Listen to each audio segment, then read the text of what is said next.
जय भोलेनाथ। आप सभी पर भोलेनाथ की कृपा सदा बनी रहे। प्रदोष व्रत जब रविवार के दिन पड़ता है तो उसे रवि प्रदोष व्रत के नाम से जाना जाता है और इस व्रत को करने से सुखी जीवन और लंबी आयु प्राप्त होती है। साथ ही भगवान शिव के आशीर्वाद से सभी रोगों से मुक्ति भी मिल जाती है। अगर कोई भी व्यक्ति बहुत लंबे समय से किसी बीमारी से ग्रसित है तो उसे रवि प्रदोष व्रत जरूर रखना चाहिए। रविवार का दिन सूर्य देवता को समर्पित होता है। ऐसे में रवि प्रदोष व्रत के दिन भगवान शिव और माता पार्वती के साथ ही सूर्य देवता की विधि पूर्वक पूजा करने से अपार धन संपत्ति, सुख और वैभव की भी प्राप्ति होती है। प्रदोष व्रत में भगवान शिव की पूजा प्रदोष काल के समय जरूर करनी चाहिए। अगर आप इस बार के प्रदोष व्रत की तिथि, शुभ मुहूर्त और प्रदोष काल के बारे में जानना चाहते हो तो इसकी अलग से वीडियो हमारे चैनल पर अपलोडेड है, आप उस वीडियो को जरूर देख लीजिएगा। प्रदोष व्रत रखने के साथ ही प्रदोष व्रत की कथा भी पढ़नी या सुननी चाहिए। जो लोग किसी कारण से उपवास ना रख पाए उन्हें भी आज के दिन प्रदोष काल के समय भगवान शिव की पूजा करने के साथ ही प्रदोष व्रत की कथा पढ़नी और सुननी चाहिए। तो आज आप सुनेंगे रवि प्रदोष की कथा।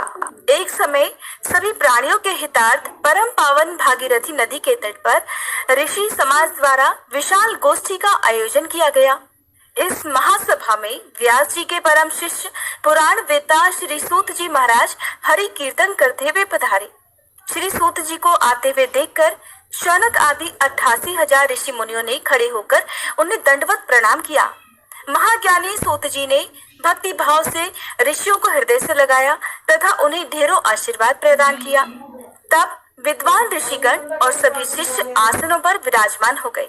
शौनक आदि ऋषि ने पूछा, हे पूज्यवर महामते, कृपया ये बताने का कष्ट कीजिए कि मंगलप्रद कष्ट निवारक रवि प्रदोष व्रत सबसे पहले किसने किया और उसे क्या फल प्राप्त हुआ।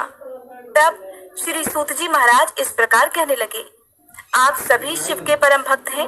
आपकी भक्ति को देखकर मैं व्रती मनुष्यों की कथा कहता हूँ, ध्यान पूर्वक सुनो। एक गांव में अति दीन ब्राह्मण निवास करता था। उसकी 7वीं पत्नी प्रदोष व्रत रखा करती थी।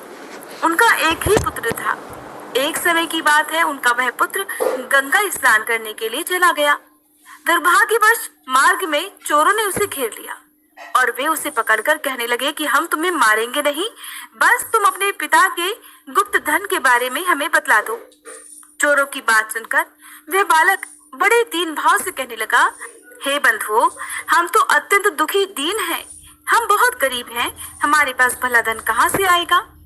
बालक की बात सुनकर चोर कहने लगे, तो फिर बता, तेरी इस पोटली में क्या बंधा हुआ है। बालक ने चोरों की बात सुनकर बिना डर के कहा कि इसमें तो मेरी माँ ने मेरे लिए रोटियां दी हैं। ये सुनकर चोरों को उस बालक पर दया आ गई।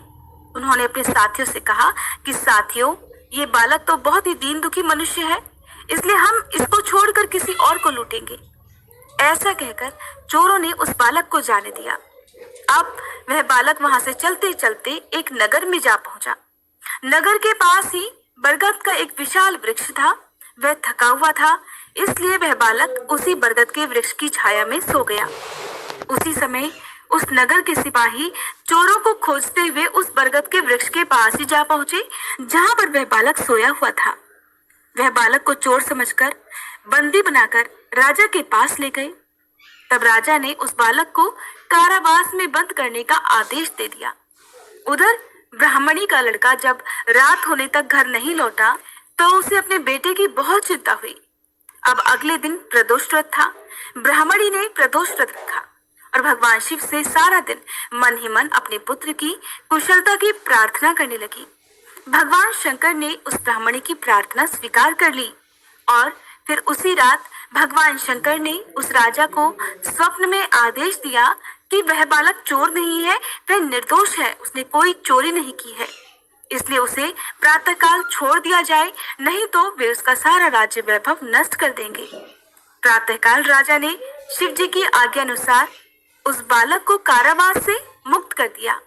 बालक ने तब अपनी सारी कहानी राजा को कह सुनाई।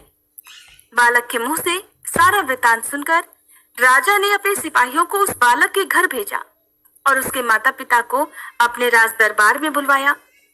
राज दरबार में बुलवाए जाने के कारण उसके माता पिता बहुत भयभीत हो गए थे।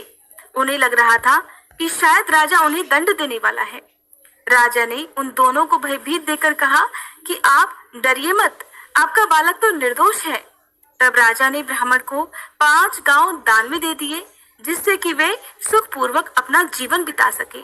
इस प्रकार भगवान शिव की कृपा से और प्रदोष व्रत के प्रभाव से वह ब्राह्मण परिवार अब आनंद से रहने लगा। इस प्रकार रवि प्रदोष दिन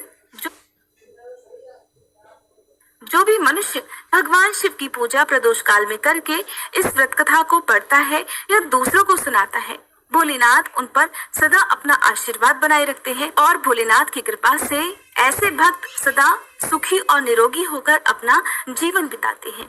ये थी रवि प्रदोष व्रत कथा।